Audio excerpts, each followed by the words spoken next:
Stephanie Washington with the Missouri Department of Health and Senior Services Bureau of HIV, STD, and Hepatitis. I'm here to talk to you today about a very serious issue that is affecting our young people today, HIV and STDs, or sexually transmitted diseases. So let's get into it. So there's two types of STDs. There's bacterial and there's viral. You all have probably heard of these common terms if you've been to the doctor's office for anything like the colds or the flu or even food poisoning. So a bacterial infection is an infection that can be treated and cured. Say if someone slips up, they get a bacterial STD, that means that they can go to a healthcare provider, get tested, get the specific medications for that infection, and get cured. So what do you think a viral infection means? Exactly. A viral infection means that the infection can be treated but not cured. So say someone, again, has an accident and gets a viral STD, they can still go to a healthcare provider and get medications to treat the infection, but the virus that actually caused the infection will more than likely remain in the body for life. And it's important to know that both bacterial and viral infections, if left untreated, can cause other health problems, such as infertility or sterility. And that means a guy or a girl could be unable to produce children. Untreated STDs can also leave the body open to more serious infections like HIV, the virus that causes AIDS. So let's start talking about the bacterial infections first. What do we say bacterial means? Exactly. That means that the infection can be treated and cured by a healthcare provider. So first we're going to start out by talking about chlamydia.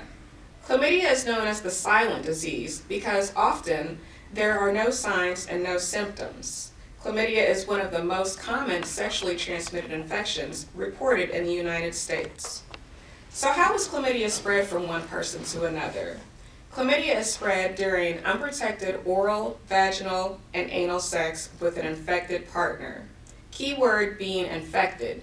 So if this person doesn't have an STD, and this person doesn't have an STD, and they get together and have sex, they're not going to magically create one.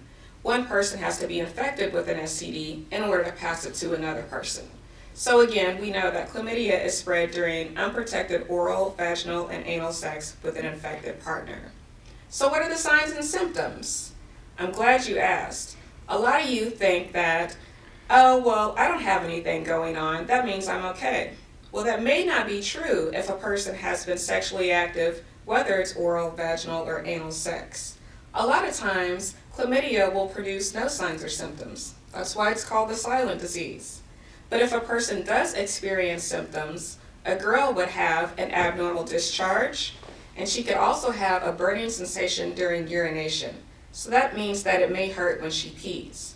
For a guy, it's going to be similar symptoms. Again, that burning sensation during urination and discharge from the penis. Not so common, a guy could also have painful or swollen testicles, but mainly it's going to be, again, the burning sensation during urination and the discharge from the penis. So how can this infection be prevented? Well, it can be prevented through abstinence. Abstinence is the only 100% best method to protect yourself from getting infected with something like chlamydia or any other STD, including HIV, the virus that causes AIDS. Should a young person choose to be sexually active, then it's best to use a latex condom each and every time they have sex. This includes oral sex, vaginal sex, as well as anal sex. So let's talk about some more STDs. Gonorrhea, have you heard of this one? Gonorrhea is another sexually transmitted disease that's caused by a bacteria. So again, we know it can be treated and cured. So what are the signs and symptoms of gonorrhea? Well, gonorrhea is a lot like chlamydia. It's passed the same way, it has similar symptoms, and it can be prevented the same way. So some signs and symptoms for gonorrhea. For a girl, again, usually she won't have symptoms, especially not right off. But if she does start to have symptoms, she would again suffer that abnormal vaginal discharge, and this time the discharge could be a yellowish or greenish color. A girl would also experience bleeding between periods, so that means that she might bleed when it's not that time of the month for her.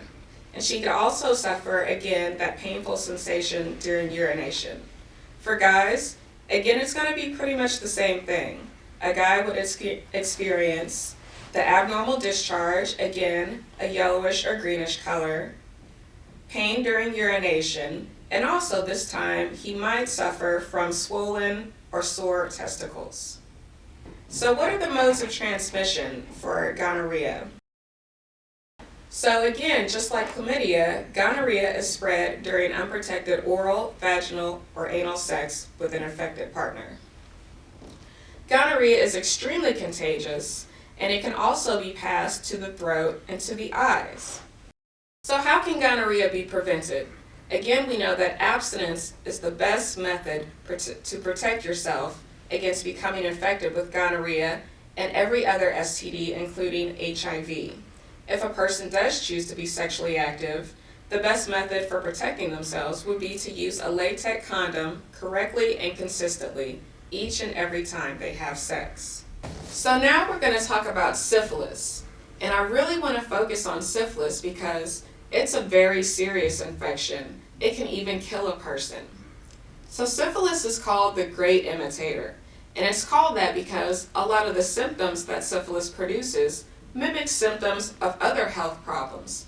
For example, one of the main symptoms of syphilis is skin rashes. Well, it's common knowledge that if your mom does something like switch laundry detergents, that could cause you to break out into a skin rash. Or even if you eat something that you're allergic to, you could break out into a skin rash. So this is just an example of why syphilis is called the great imitator. So let's talk a little bit more about it.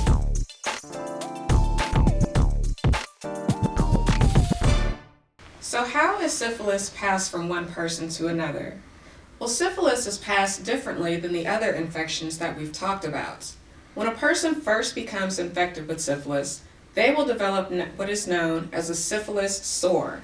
This sore is small, round, and painless. Sometimes it's red, and it's located on the body wherever the infection entered the body. So for example, if a person was having oral sex with someone that had syphilis and had that syphilis sore, where do you think that sore would appear? Exactly, in the mouth. So in order for one person to pass syphilis to another person, that person has to come into direct contact with that syphilis sore. And usually this takes place during oral, vaginal, or anal sex with an infected person. So what are some of the signs and symptoms of syphilis? Well, syphilis is a very complicated infection. In fact, it has 3 stages that it progresses through before it can ultimately kill a person. Those stages are known as the primary stage, the secondary stage, and the late or latent stage. Usually a healthcare provider can tell which stage of infection a person is in by the symptoms they're having. So let's talk about the primary stage first. For the primary stage, a person will just have that one syphilis sore that we just discussed. Remember, that sore is small, round, and painless, and it's located on the body wherever the infection entered the body. So this sore will last for several weeks, and it'll go away with or without treatment.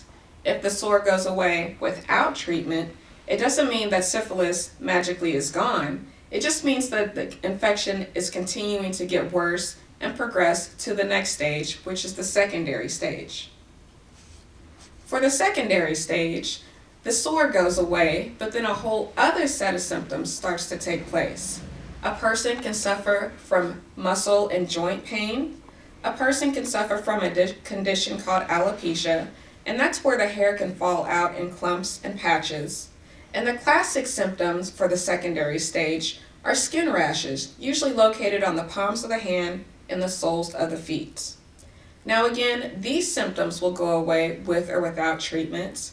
And again, if the symptoms go away without treatment, it doesn't mean that syphilis is gone. It just means that it's continuing to progress and get worse and move to the last stage, which is the late or latent stage. For the late stage, this is when syphilis starts to cause internal damage to a person's organs. These internal organs include the brain, the eyes, the bones, the joints, the heart, and the liver. So basically, these internal organs start to deteriorate. A person can start to suffer from gradual blindness where they can't see anymore. A person can start to suffer from dementia, which is basically where they go crazy. And the end result can be death. Now, it can take anywhere from 10 to 30 years for a person to die from syphilis, but if they aren't going to a healthcare provider, getting tested, overlooking these symptoms and thinking that it's just something else, it can easily get to that point. It's also important for us to learn about syphilis because a syphilis infection can be fatal in an unborn child. If a mother gets pregnant and becomes infected with syphilis and doesn't get treated, then she runs a very high risk of passing that syphilis infection on to her unborn child and runs a very high risk of giving birth to a stillborn, which is a baby that's born dead, or giving birth to a baby that dies very shortly after being born. So syphilis is a very serious infection. So how can syphilis be prevented? Again, we know that the 100% best method to protect ourselves is by practicing abstinence. And abstinence includes having no oral sex, no vaginal sex, no anal sex, and not engaging in alcohol use or drug use. Again, if a person does choose to be sexually active, then using a latex condom will greatly reduce the risk of becoming infected. It's also important for us to remember that condoms may not cover all areas of the body that could be infected with the syphilis sore. So though a condom will greatly reduce the risk, we need to keep this thought in mind.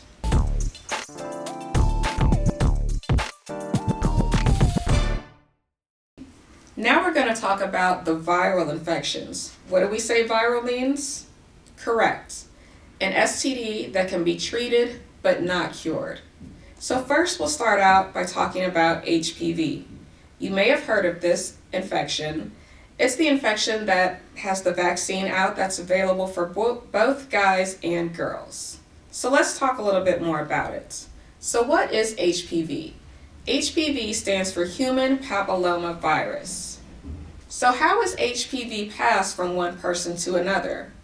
Well, HPV is another different infection, so it's passed differently than the others that we've talked about.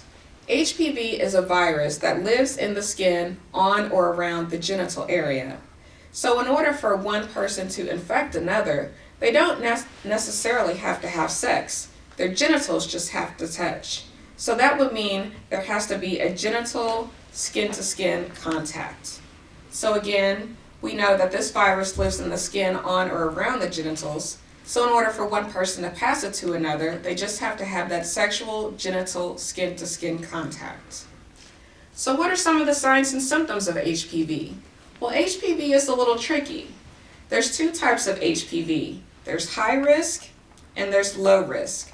High risk types of HPV can cause certain types of cancer. And these types of cancer include cervical cancer, cancer of the penis, cancer of the anus, cancer of the vagina, cancer of the head, neck, and throat. Low-risk types of HPV can cause either no symptoms or can cause genital warts. So those will be the symptoms. For high-risk HPV, those specific types of cancer we talked about, and for low-risk HPV, either no symptoms or genital warts. So how can HPV be prevented? Again, we know all about abstinence and how it's the best method to protect ourselves. We also know that condoms do greatly reduce the risk of becoming infected with an STD.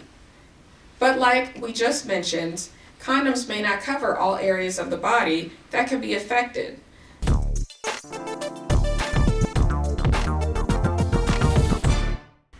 So let's talk some more about herpes. So how is herpes passed from one person to another? Well, just like we talked about HPV being a virus that lives in the skin on or around the genital area, herpes is another virus that lives in that same place. So in order for one person to pass herpes to another person, again, there just has to be that sexual genital skin-to-skin contact.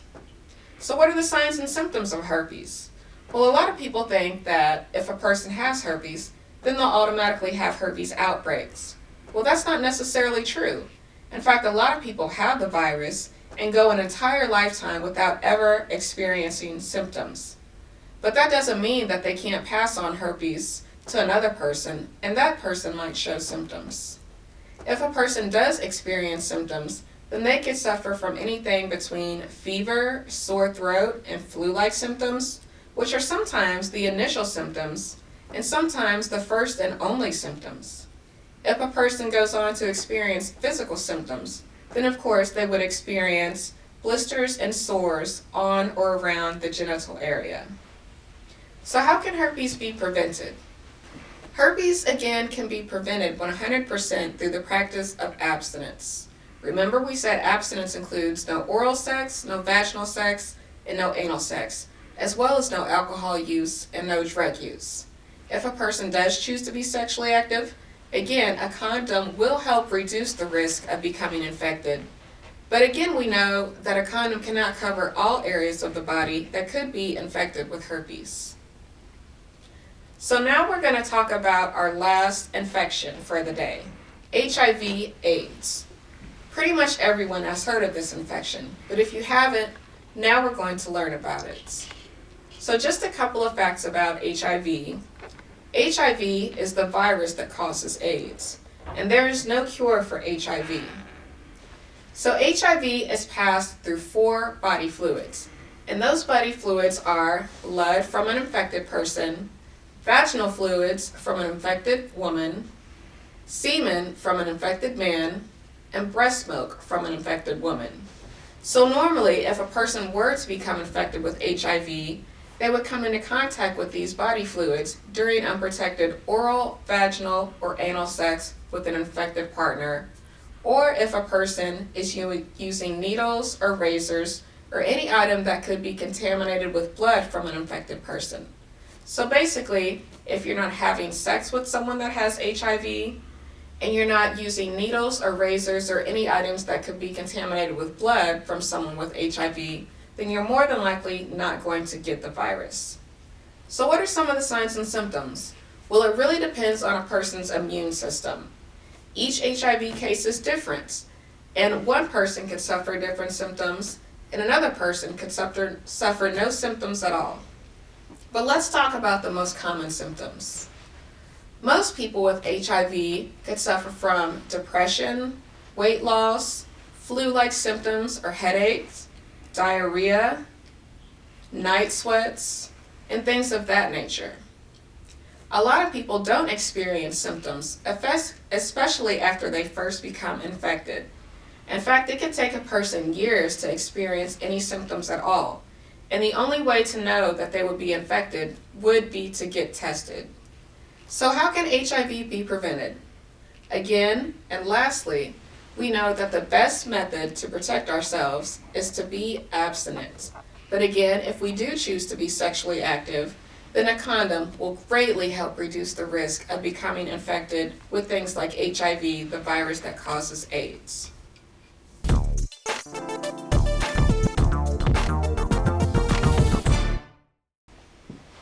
Okay guys, so today we talked about some really serious topics, things that can affect our young people. Today we learned about the most important STDs. We learned all about how they are transmitted, which means how they are passed from one person to another. We learned their signs and symptoms, which are what a person could experience if they were to become infected with an STD or HIV. And we also learned how to prevent these STDs. That means how to keep ourselves safe and healthy.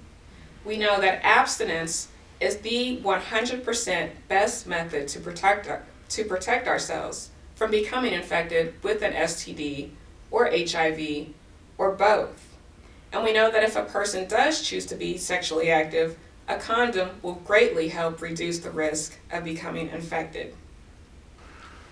To learn more about sexually transmitted diseases and HIV, I recommend that you visit the CDC's website. CDC stands for Centers for Disease Control and Prevention, and you can visit them at www.cdc.gov. Thanks so much, guys. Be safe.